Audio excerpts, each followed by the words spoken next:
I was born in a small town in southern New Jersey called Penns Grove, and my mother and father both immigrated from Italy. My mother, when she was only 1 year old, so she grew up and, of course, spoke English well. My father came to the United States when he was 16, and he was an exceedingly intelligent man, and he did have a bit of an Italian accent. And the point is that my father's main interest in life was to have his children educated into the professions.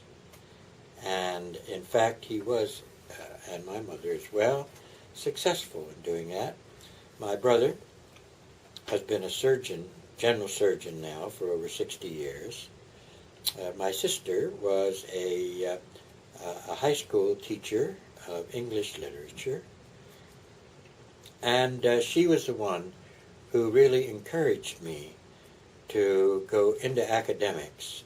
And fortunately, I was able to go to school at the University of Pennsylvania, and I got a bachelor's degree in 1945. And my brother, having gone to Rutgers, had a good friend whose name was Dr. Harold Koenig, who was an assistant professor of anatomy at the University of Pennsylvania. And when Harold Koenig realized that I was my brother's brother, he took an interest in me and recommended to the professor and chairman of the department, Dr. William F. Windle, to accept me as a graduate student. And so that is how I got started in academic life.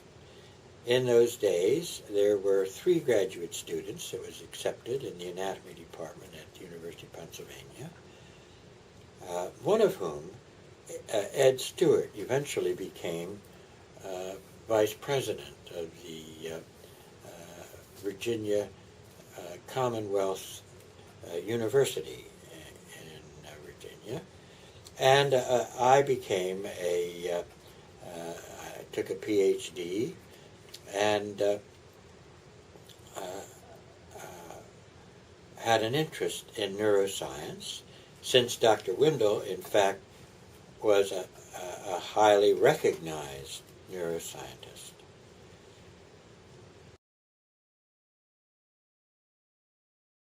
Dr. Windle was interested in a problem of spinal paraplegia and the issues of regeneration of nerve fibers, which then, of course, I took on as a study for my graduate education. In the department in those days was a wonderful lecturer who's headed the anatomy course. His name was Roy G. Williams. And Roy Williams had a booming voice. And I recall specifically in the first week of my gross anatomy laboratory, I was assigned with 3 other people at my table, and it was my job to dissect down to the external oblique muscle on the anterior abdominal wall to remove the skin and fascia. And I was doing this, and it was a 3-hour laboratory after a 1-hour lecture, and I had spent nearly 2 hours, almost 2 hours, getting the skin and superficial fascia off, and the object was then to cut the external oblique muscle to get to the internal oblique, deep to it, and then get to the transversus muscle, deep to that. Well, having taken nearly 2 hours of the 3 hours just to get down to the external oblique muscle, over my shoulder came the professor, Roy Griffin Williams, with his booming voice, saying, "What in the hell are you doing, Clemente? Where are you? We've spent 2 hours and you haven't cut the muscle."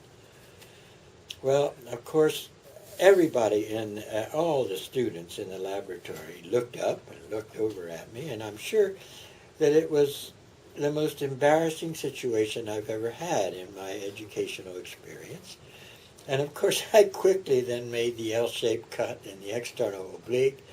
I got to the internal oblique, and it didn't do a very good job that afternoon because I think I was totally overwhelmed by Roy Williams. But over the years, he became a very nice friend to me. In fact, he was on my doctoral committee, and he, in fact, was exceedingly kind. At the University of Pennsylvania, the interest on regeneration in the nervous system was, as I said, the topic of interest of Dr. Windle and of his department. And I did a series of operations which, in fact, Lee Clark had experimented with earlier, 2 years earlier, in putting a severed, a peripheral nerve severed peripherally and inserted into the temporal lobe of the brain to determine whether or not that nerve would send regenerated fibers into the substance of the central nervous system. Very interesting series of experiments. And it was important at that time because we were studying what it was that could be used to inhibit the regeneration, the development of neuroglial scars that would prevent fibers from growing into the nervous system, both in the brain in this instance or in the spinal cord, where severed nerve fibers also met neuroglial scars that prevented regrowth of spinal fibers. Well, this was the most important publication early for me because we had given certain drugs like desoxycorticosterone and cortisone and fever-producing drugs like the pyrogens. And one day I was sacrificing one of the animals that we were working with. Actually, it was a cat. And I noticed that these fibers were growing magnificently into the temporal lobe, something totally unknown before, with the exception of a few fibers that Lee Clark had described. So this was the most important initial publication. It came out, I wrote the paper up, put my professor's name first, put my teacher's name second, and my name third. It was Windle, Chambers, and Clemente. It went into the Journal of Comparative Neurology, and I think it was perhaps one of the proudest papers I've ever seen published, since it was the first major one that had my name on it.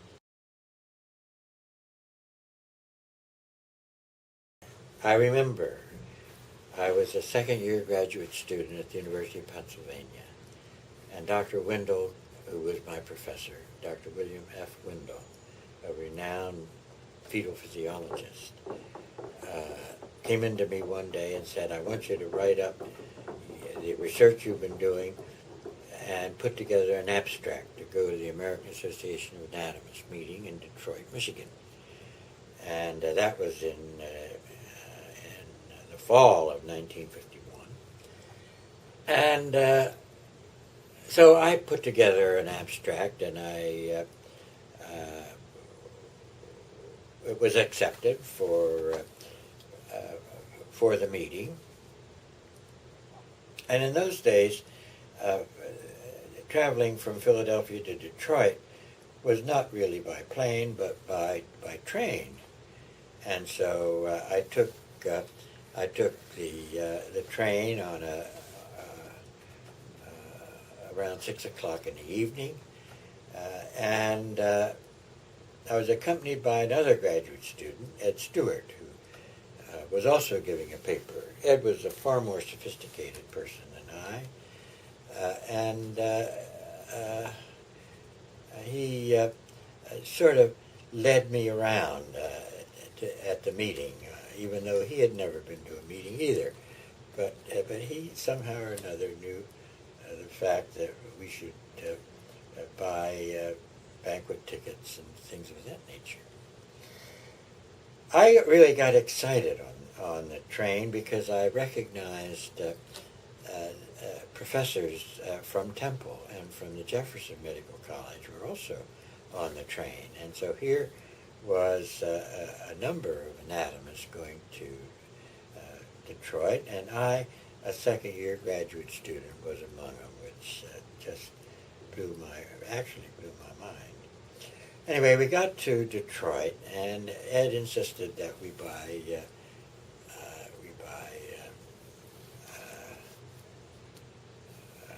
banquet tickets.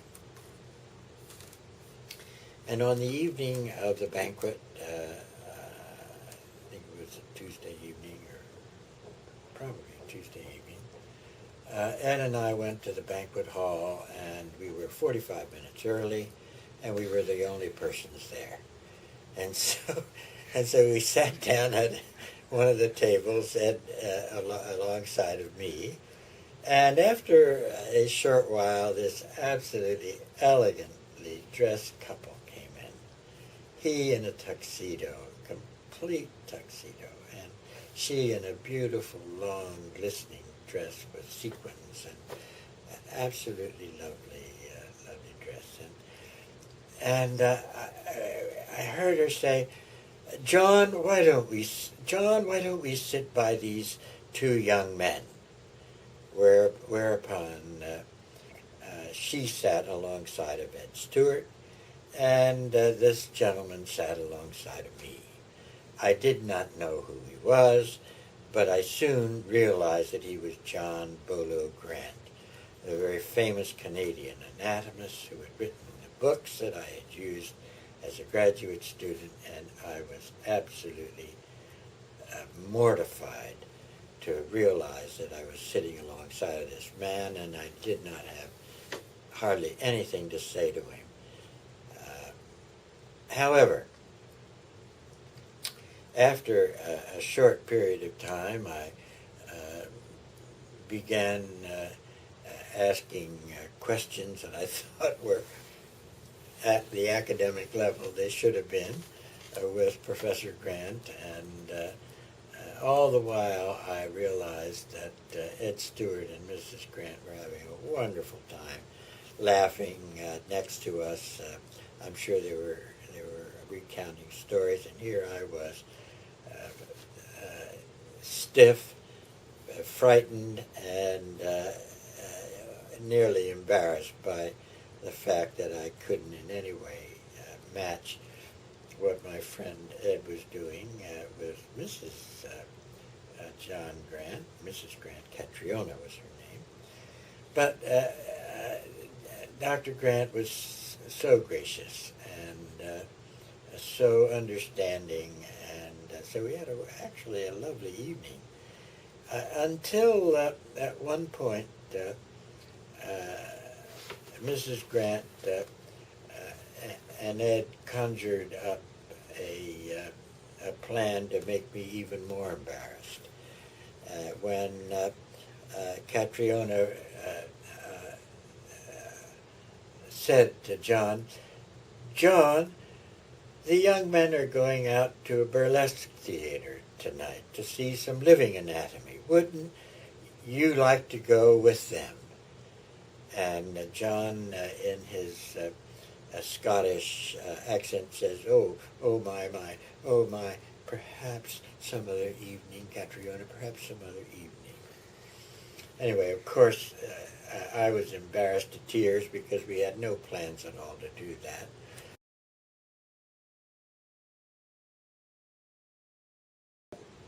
I was giving a paper in Salt Lake City at the American Physiological Society meetings in the fall of 1951.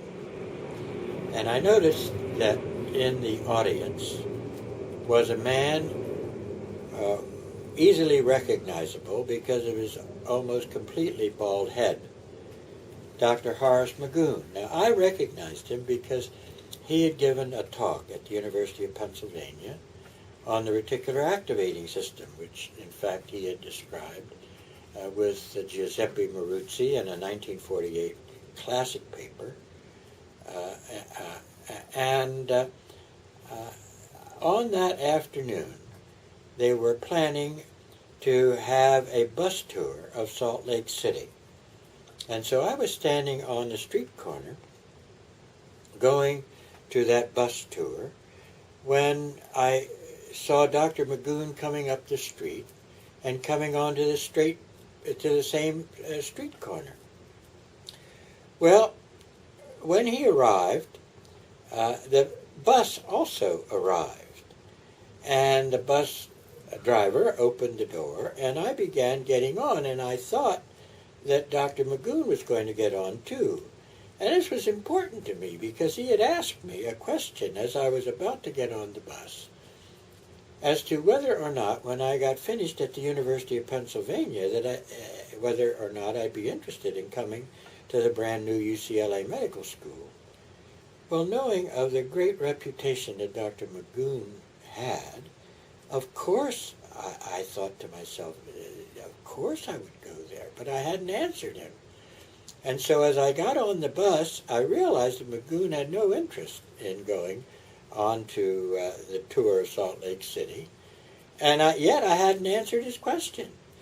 And so I ran to the back of the bus, opened the window, and just as the bus driver started off, I said, of course I'd be interested in coming to Los Angeles to the brand new UCLA Medical School. Well, that was my first invitation to Los Angeles. I returned to Philadelphia and finished working on my doctoral thesis. And in about another 3 or 4 weeks, I got a letter from Dr. Magoon inviting me to come to Los Angeles as an assistant, as a position lower than assistant professor. It was called a junior research anatomist position, and the pay was $4,650 a year. Shortly thereafter, after about another week or so, I got another letter from Dr. Magoon telling me how fortunate I was that the state of California had increased the salaries of all the professors in the university by 5%, and now my salary would be $4,800 a year, which, of course, in those days was, a reasonable amount of money.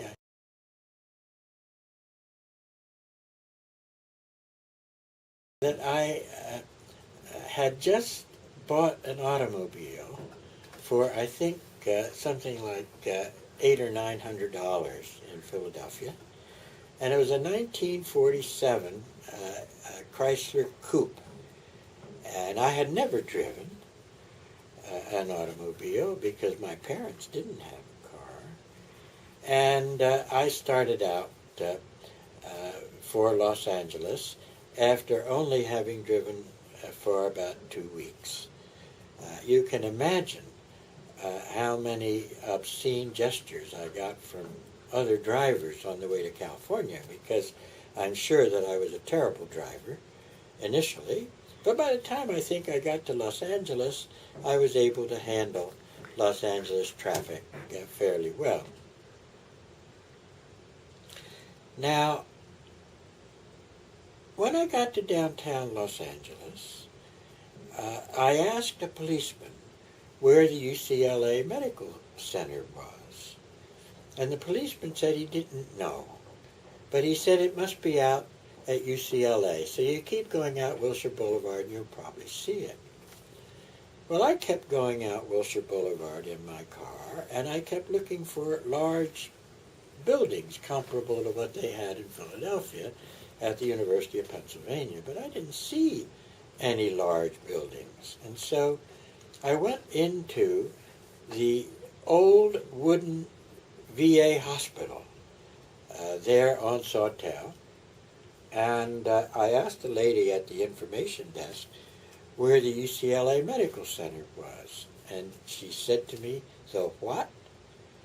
Well, there was a resident passing in his white outfit, and she said, "Doctor, can you tell this young man where the UCLA Medical Center is?"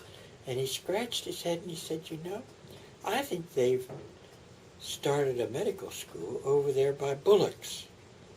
Well, I thought, if they have to identify a medical center by department store, what in the world have I gotten into?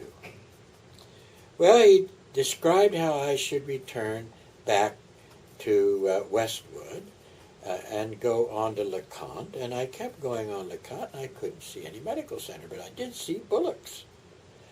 But there across the street from Bullock's was an Army Quonset hut, and across the front of it was UCLA School of Medicine. Well, my heart just dropped, because in those days there were only 59 graduate students in anatomy in the United States, and they were increasing the numbers of medical schools and increasing the size of all the medical schools as requested by the federal government. Well, I had a possibility of staying at the University of Pennsylvania, and I also had a consideration for an instructorship at Harvard. And I thought to myself, my goodness, you gave up a job at Penn, and maybe even a job at Harvard, to come to a Quonset hut in Los Angeles. Well, as I said, my heart dropped. But when I went up the steps and got into this religious conference building, which was the actual name of the building, alongside of which was the Quonset hut with a name on it, I went into the building, and I could see Dr. Magoon through an open door, sitting at a desk, and I could recognize who he was, because of his head, I guess, because of his bald head. And I went in, and he immediately recognized how disappointed I was in having come all this distance to come to a building like the one we were in.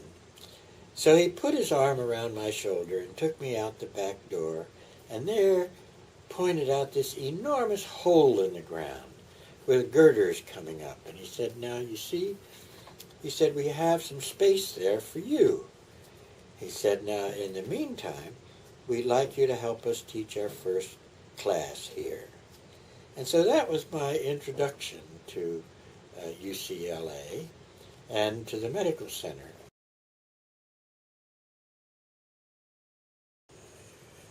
The first class that I had to teach was gross anatomy of the first year medical class, and I must say that for at least a month I was maybe 10 minutes ahead of the students in my knowledge. I had only taught anatomy briefly to some dental students at the University of Pennsylvania, and yet here I was presuming to be a teacher of anatomy at the UCLA School of Medicine, and yet my knowledge of anatomy very frequently was somewhat deficient and perhaps even less than the students I was teaching. But I had a wonderful time. I had a good time with students, and I always have had a good time with students. They are appreciative of the stories I like to tell about my own life in the profession. And I recall giving my very first lecture here at UCLA. It was on the autonomic nervous system, and it was to have been given at 10 o'clock in the morning, and both Dr. Magoon and one of the other assistants in the department had weren't certain who should give that lecture. And so Magoon approached me, and I had had a habit of taking copious notes.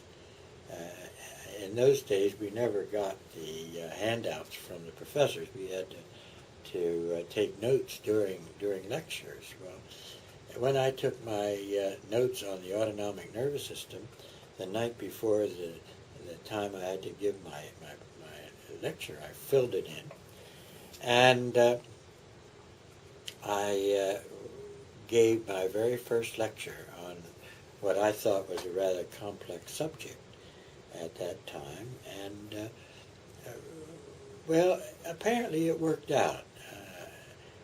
I received a rather positive response from the students who evaluated professors at the end of courses, and I was on my way here. Well, after having taught the first year here, it was time for me to consider whether or not I would want to go to England for a postdoc. And I had an application form into the Bank of America Giannini Foundation for a fellowship to go to London.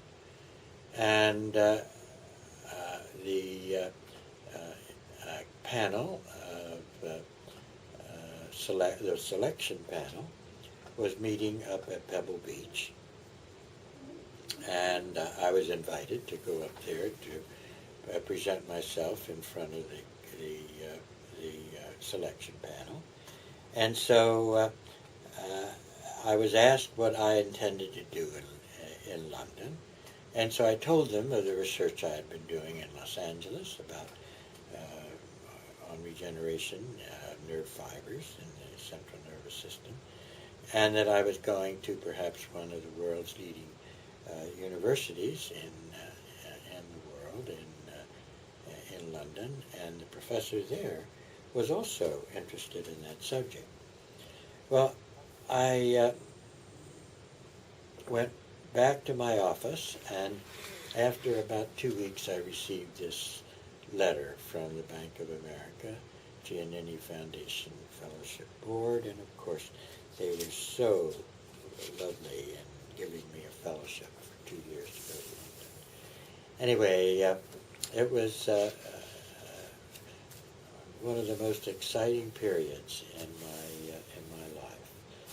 Not only the first year here at UCLA, but getting on the Queen Elizabeth in New York City to go across the ocean to Southampton, England, and then to get the train up to London, where University College was located on Gower Street there in the West End. Anyway, having arrived in London, it was important for me to find a place to live, and I spent several days looking for a reasonable apartment. In those days, professors in England were had exceedingly low salaries.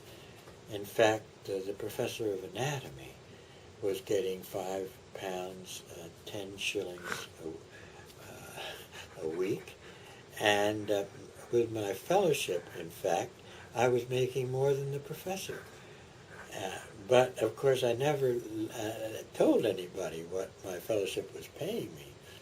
But it was, in fact, paying me something like 10 or 15 pounds a week in English money, 2 or 3 times what the professor was making. And so I was able to get a very nice little apartment in London, and the 2 years that I spent there gave me, I think, a breadth of interest in other anatomist and anatomy groups. During that period, I was able to visit the continent several times. I went to anatomy departments in Paris and in several other cities in France. Then I went down to Switzerland and eventually down to Italy, to Rome, and visited the anatomy departments in all these continental cities. In the anatomy department in those days elected their chairman. And I was elected chairman after Dr. Sawyer. Dr. McCoon was the first chairman. He was there for 5 years, and he decided to step aside after his 5-year term. Dr. Sawyer then became chairman and was chairman for 8 years until from 1955 to 1963, and then I was elected to be chairman by the department, and I was chair for 2 5-year terms until 1973, when I was asked to be the director of the Brain Research Institute. And I was the director of that institute for, I think, something like 15 or 16 years, I think. And after I stepped aside, Dr. Arnold Scheibel became the director of the BRI. So in a sense, that's a thumbnail sketch of my years at UCLA. I have been a teacher. I had a research program in which I had wonderful graduate students and postdocs, dealing essentially with the brain mechanisms related to the onset of sleep and other hypothalamic functions, which was my secondary interest. My primary interest in the first few years was regeneration of nerve fibers in the central nervous system. But I must say that I was so fortunate to have outstanding students. I can mention a few. I had Dr. Barry Sturman, Dr. Michael Chase, Dr. Dennis McGinty, Dr. Your teacher, Ronald Harper. I invited Ronald Harper to become a postdoc, a young Canadian from Toronto, and he accepted to come, and after about a year and a half, he decided he was interested in the program we had here, and so we were fortunate while I was chairman to have a position that we could offer him permanently, and of course he's become one of the truly superb professors of anatomy and neurobiology here at UCLA. After I finished my 15-year stint as director of the Brain Research Institute, I returned as a professor in those days, anatomy department, which then was changed to become the psychology department.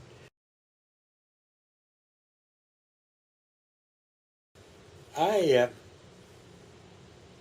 was contacted one day by a company that no longer is in existence, but was bought up by another publishing company. The company was Lee and Febiger in Philadelphia. It was actually at that time the oldest medical publishing company in the United States. And they had contacted the German publishers of the Sabata atlases. And before World War II, the Sabata atlases were the most popular atlases used by American medical students. But then in 1938, and later in 1941, and subsequently in 1946, a Canadian anatomist by the name of John Bolo Grant published his atlas.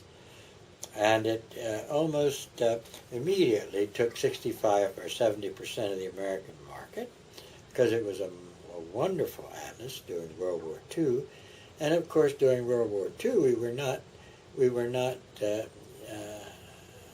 importing German atlases because of the war against Germany and Italy. But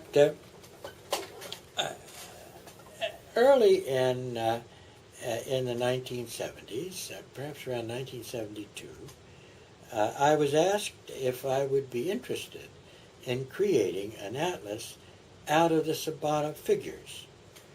And the Sabata atlases were all published by systems. In other words, they had the nervous system, and then the muscular system, and the bones, and the blood vessels, and the nerves. But we didn't dissect that way in the United States. We were dissecting regionally. And so Liam Febiger said to me, do you think you could perhaps put together a regional atlas out of the figures that we own now, the Sabata figures? And so that was 1973. And within 2 years, I had put together the first edition of my atlas. In fact, it came out in 1975, and I was happy to learn from Lee and Febiger that within 2 years it had taken 3/4 of the American market, and the people in Baltimore who were publishing the Grant's Atlas were exceedingly discouraged about what was happening in Philadelphia. And so, and I learned about the whole concept that Lippincott, Williams, and Wilkins had, and why they bought out Lee and Febiger. They bought out Lee and Febiger because it would give them the Clemente Atlas, and they already had the Grant's Atlas, so they had the whole, pretty much the whole anatomy books. But before that, I was also asked to do a new edition of Gray's Anatomy, and Lee and Febiger also owned Gray's Anatomy, and that was in just about the same time I was putting out my atlas. Well, it was 4 or 5 years I worked on Gray's every morning. I'd get up around 4:30 and write for 2 or 3 hours, and I edited Gray, and the book came out in 1975, the 30th American edition of Gray's Anatomy, and it was just at that time that they were beginning to reduce the amount of time that medical students studied in anatomy, and Gray's Anatomy was not any longer the book of choice. And so, although I have a copy of it here, I'm sure that they didn't sell too many of those books between 1975 and 1985, when we finally decided no longer to do the American edition of Gray, since the British had a wonderful edition, and it was used by certain schools in England and on the continent, and also by certain Canadian schools. But the British Gray never took hold in the United States. It was an enormous book, perhaps 3 inches thick and 11 inches long. But it not only had anatomy in it, it had neuroanatomy and it had microscopic anatomy. And it was an excellent book. And I refer to it all the time still.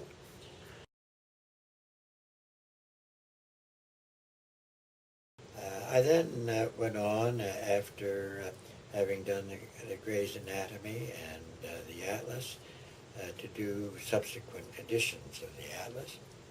This past year I just finished the 6th edition, and it has just come out the last month or so, and the 3rd edition of another book that I did, which was a laboratory manual.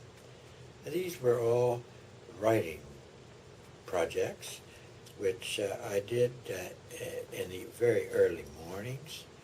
I would get up around 4:30 in the morning, and that was my habit. And I would write for about 2 or 3 hours, and then I'd come into the university and have my entire academic day here. In fact, I never wrote any of my books here in my office. They were always done at a desk I had at home, and I feel as if I'm about to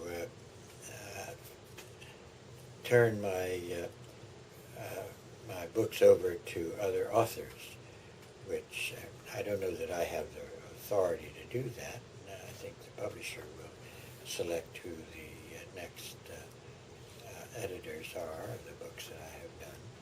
But it's been a wonderful life for me. In my 60th year here at UCLA, I feel as if this has been a great university for me. I know I've had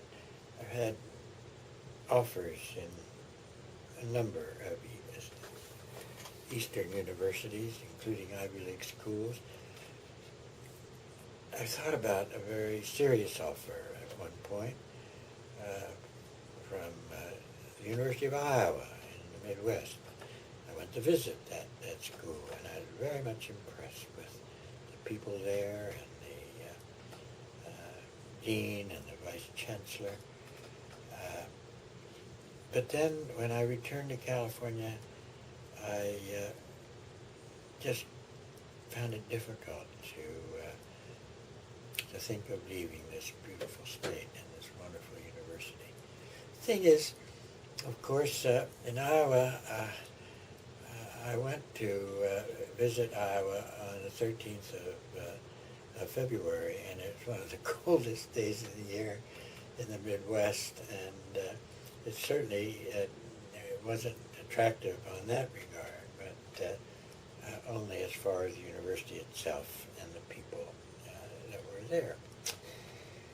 Well, there were other schools that showed an interest in me, Columbia and Yale and Hahnemann and Philadelphia and Duke and several other schools, but I never really felt as if I should waste the time of the selection committees in those schools, and so I always wrote a very nice letter to the deans of those schools in response to tell them that I probably would not leave Los Angeles. And so, but it's very gratifying for me to know that there were those interests in my behalf in some of the finest medical schools in the United States.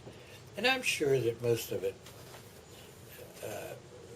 the offers came because of the books that I had written and the research papers that my students, especially, and I put together from 1952 on through my research career, which actually ended around 1980. In 1980, I had finished my last grant, and I decided that I would really spend the remainder of my time writing and teaching. I was made a distinguished professor in the neurobiology department, and I was recalled. I retired actually in I think 1995, and I've been recalled now for the last 15 years every year to teach the medical students and the dental students. And I could not have conceived of a more gratifying life than the one I had here at UCLA.